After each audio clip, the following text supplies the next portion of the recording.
A poor man was married to a beautiful woman. The man and his wife never quarreled. The husband loved his wife. The wife loved her husband. They were very happy. But this happy couple had a rich, handsome neighbor. He saw the poor man's beautiful wife, and he fell in love with her. I want to marry her myself, he thought. Every day, when the woman's husband was working in the fields, the rich man went to the poor man's house. "You're a beautiful woman," he said to the poor man's wife, "but your clothes are old. Why doesn't your husband buy new pretty clothes for you? I'm sure he doesn't love you. If he loved you, he would buy wonderful clothes for you. Divorce him and marry me. I will buy you beautiful new clothes, the best in the land. Then you will be the most beautiful woman in Ethiopia." At first, the woman didn't listen to the rich man.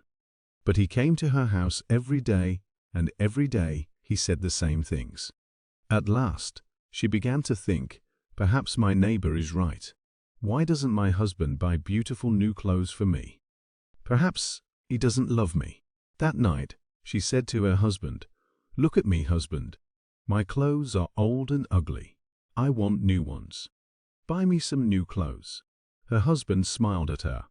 "You don't need new clothes," he said. "You are the most beautiful woman in the world too." Me. She was angry. "Don't you love me?" she said. "If you love me, buy me a new dress." Her husband loved his wife, and he wanted to please her. "I have only a little money," he thought, "and I need a new plow. But I want my dear wife to be happy." So, the next day, he went to the market and bought a new dress for his wife. He took it home to her, and she put it on. "Thank you, my dear husband," she cried. "Now I know that you love me." When the rich man came to see her again, she was wearing her new dress. "You see," she said to him, "my husband loves me very much. He bought me this beautiful new dress." The rich man shook his head. "But a good husband doesn't only give his wife new clothes," he said. "He gives her gold. Where's your gold necklace? Where are your gold rings? Why doesn't your husband give you those?" He opened a box and showed her some beautiful gold jewelry. "Look at these," he said.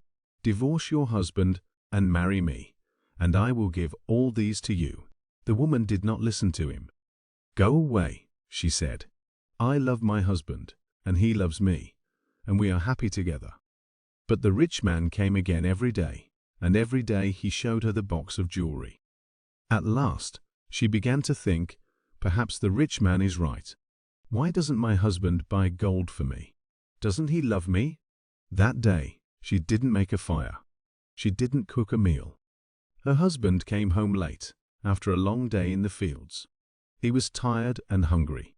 "There's no dinner for you tonight," his wife said. "You don't love me." "What?"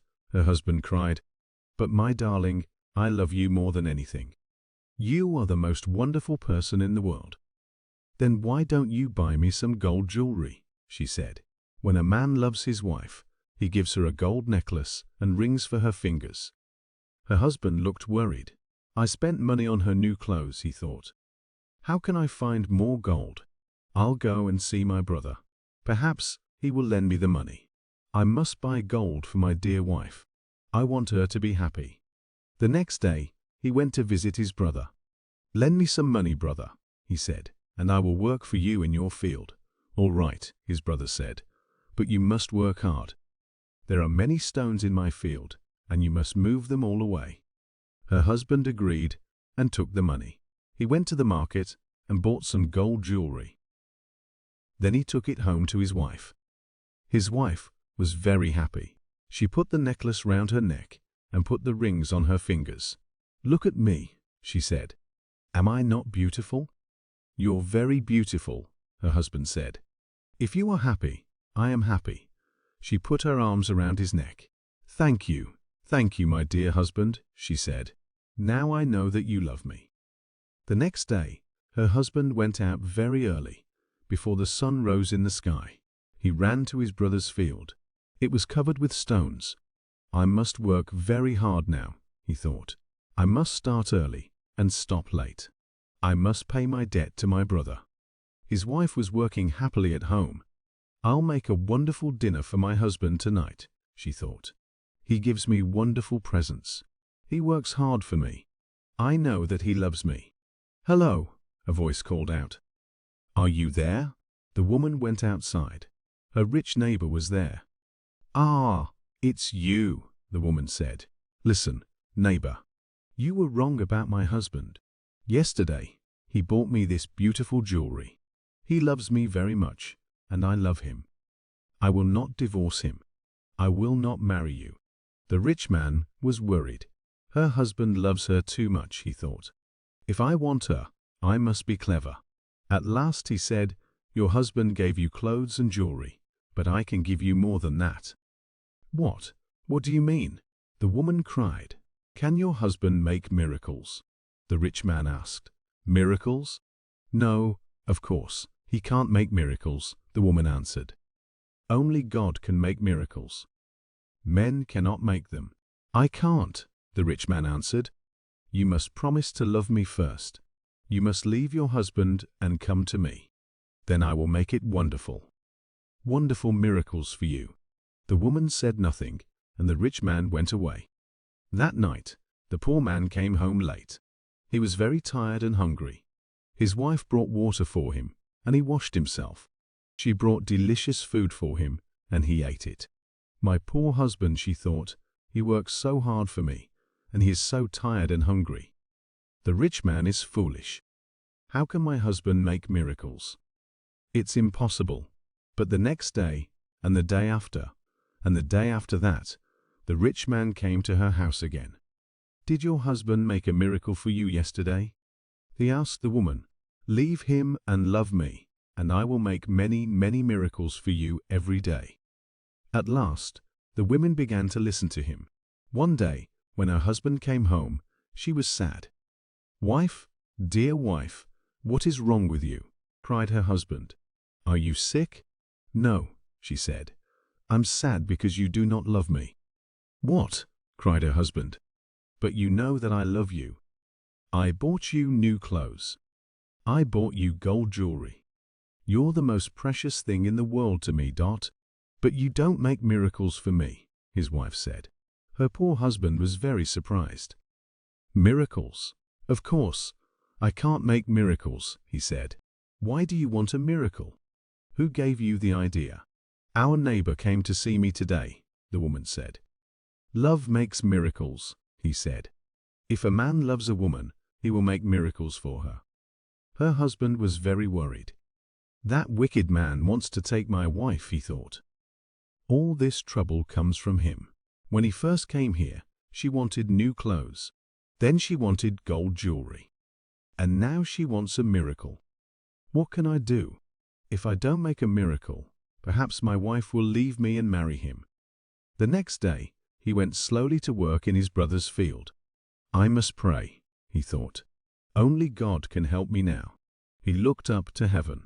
Oh Lord God, he prayed, please help me to make a miracle. I love my wife, and I want to keep her. Don't let this rich man take her from me. He worked all morning. He was moving stones from his brother's field. In the middle of the day, he sat down under a tree to rest. And if I touch him with the second stick, what will happen? He will become a man again, said the wizard. The poor man took the sticks and jumped up. Oh, thank you, my friend, he said. I prayed to God, and he sent you to me.